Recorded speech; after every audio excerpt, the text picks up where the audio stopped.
Questions Made Easy with Scott. Now we are going to use our handy dandy question solving template that I created. If you don't have it, get it out, pause the video, get it out right now. Let's use it, all right? So here we go. Step one, it's always to align ourselves with the question, to figure out if they're asking us what should we do next, what should we have done in the past, or what are we doing right now? Now we get there by the last sentence. So take a second, let's read the last sentence together, and let's figure out where it's aligning our brain. All right, so here we go. Let's slow it down. What is the first thing the project manager should do? All right, so it's asking us, what should we do? So that what is doing what? Let me go over there. Should do. That's saying, what is next? All right, so we know our mind is being directed onto what is next. Beautiful. Now let's go to step two as we bump over. And this is to go back to the question, understand it, squeeze the knowledge so that we really know what we're solving for. So let's read it. I'll read it for you. There is an unresolved conflict between a member of a third-party vendor's team and a member of a project team. Okay. The issue is escalated to the project manager. That's us. What is the first thing the project manager should do? All right. So first of all, any instincts on whether this is waterfall, agile, or hybrid? Really don't know. It looks like there's an issue between two people, so this is a conflict type problem.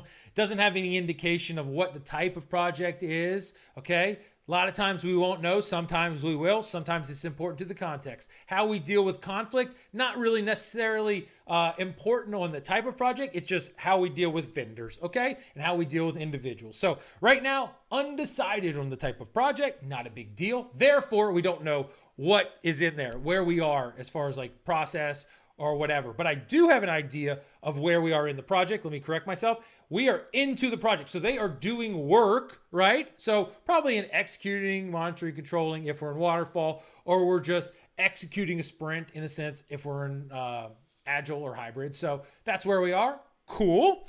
Now, what are some of the keywords that jump out to us? All right. So this helps frame our mind for the next step, which is to go and assert what we think. All right. So what are some of the keywords? As we go through here, pause for 2 seconds, hit the button, and say what you think the keywords. Go for it, pause. All right, what are the keywords to me? Unresolved conflict. All right, that's a big one. Between, so that means a couple people, third-party vendor and a team members. So we know there's a conflict between parties. We got to think about, how do we deal with conflict? What's the best way? What's the process? How should this be escalated up? All right.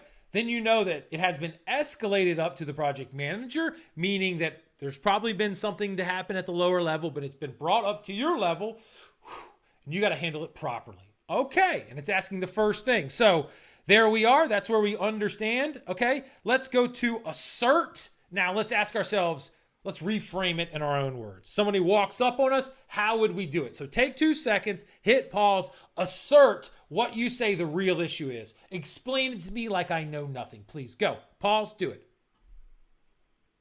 All right, here, let's see if what you said is what I said. Let me act like you just walked up on me. I'll explain the issue. All right, you're the project manager. Some people that work below you, somebody on your team, somebody who's on the vendor team outside, they've had some disagreements. It's kind of standing in the way of progress of work. We got it up to your level. We need you to handle it. The best thing that we're going to ask is, what should you do first? All right? So that's how I frame it in my mind. 2 people having an issue, came up to here. You've got to take some action. What are you going to do, bud? All right? So that's how I frame it. So it's in my mind. Great. Then we ask, what would we do? Now, you've been in conflict before. I've been in conflict before. Pause the button right now. Tell me what you would do in real life. That's what we're doing on the second half of Assert, if you follow this plan. So pause. Tell me what you do. All right. So let's see what we do. What would I do in real life? Well, I'd want to understand more. I'd want to talk to somebody and say, okay, I understand that there's some issues. Get me up to speed. Let me hear both sides of the story. All right.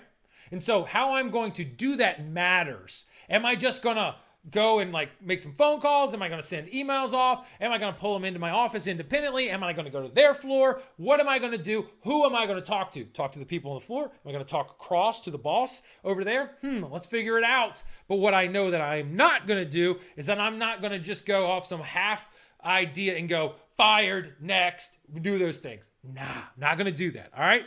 So now we know what the issue is and what we do relatively in real life. Number 4 step, let's go to evaluate. Here we're going to evaluate each individual answer. As we go, I'm going to ask you to pause. You say what you think you do, and then I'll say what I think, I like it or not. And every time we go through it, we'd say either like it or I don't like it, and you got to say why. I don't like it because blah, blah, blah, blah, blah. You got to have a logic behind it. All right, so let's do it. Number A, would we call the vendor on the phone to discuss the issue? Pause it. Tell me if you like it, you dislike it, and why. Go. All right, so we're talking about how we react to problems. All right, we said we're trying to understand a little bit deeper. So calling them on the phone, I don't think it's a bad idea. Hey, Mr. Vendor, probably at the same level as you. I hear that there's some issues. Let's walk through it. Let's talk it out. Let's see what's happening because we need to get this thing handled. We need to have a copacetic environment. Let's work through it. So I don't think it's such a bad thing. Get them on the phone, talk it out. Now, that's why I kind of like it. What are the things where I'm not totally in love with it? Like telephone, hard to read people, right? Hard to read like facial things. It's hard to read kind of body position and mannerisms and the different things that they do. So I understand this crazy world that we live in now. You can't be face to face all the time, like closer than 6 feet or whatever. But phone's not bad because you get to hear their voice and the intonation and stuff. But I would rather be a little bit closer, if you will, in different ways. So we'll hold on to it. We'll put a little kind of smiley. We'll put like a face on it. We like it. We don't love it. I just covered his eye up. All right, sweet. All right, and then let's go to B. Draft and send a contractual letter to the vendor. Now, I'm assuming that this is the negative one. Like we've had an issue, contractual letter, sending to the vendor. Boom. It's like you're on notice. Now, would you do that? Tell me yes, no, why?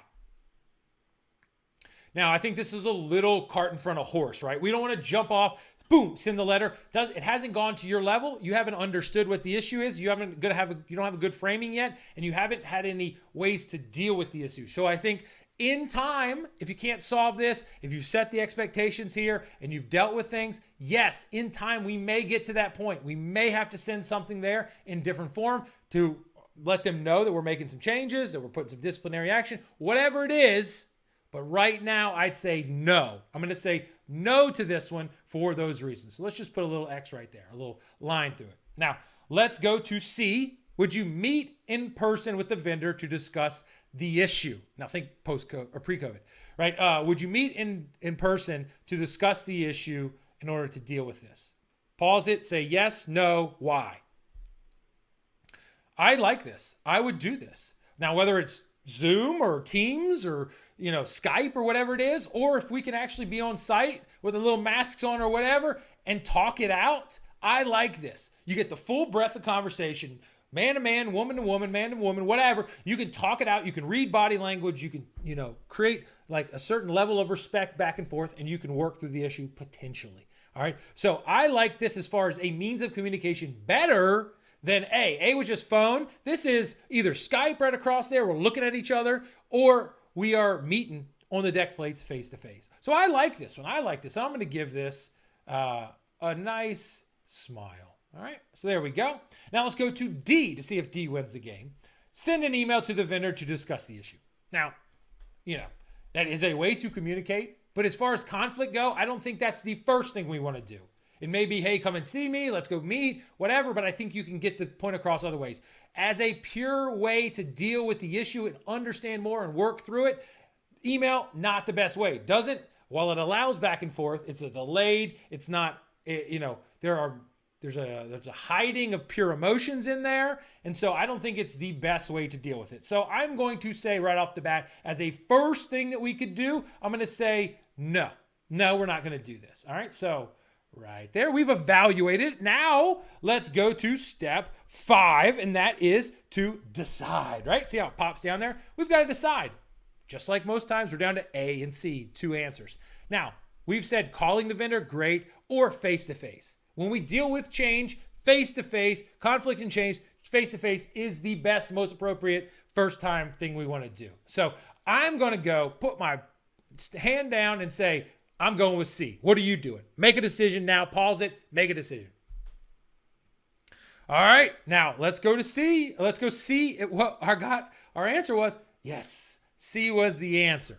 Face-to-face communication, that's the best way. Now, anytime we go through a question, we do not go for speed. We go for learning and squeezing goodness out of it. What can we learn from this?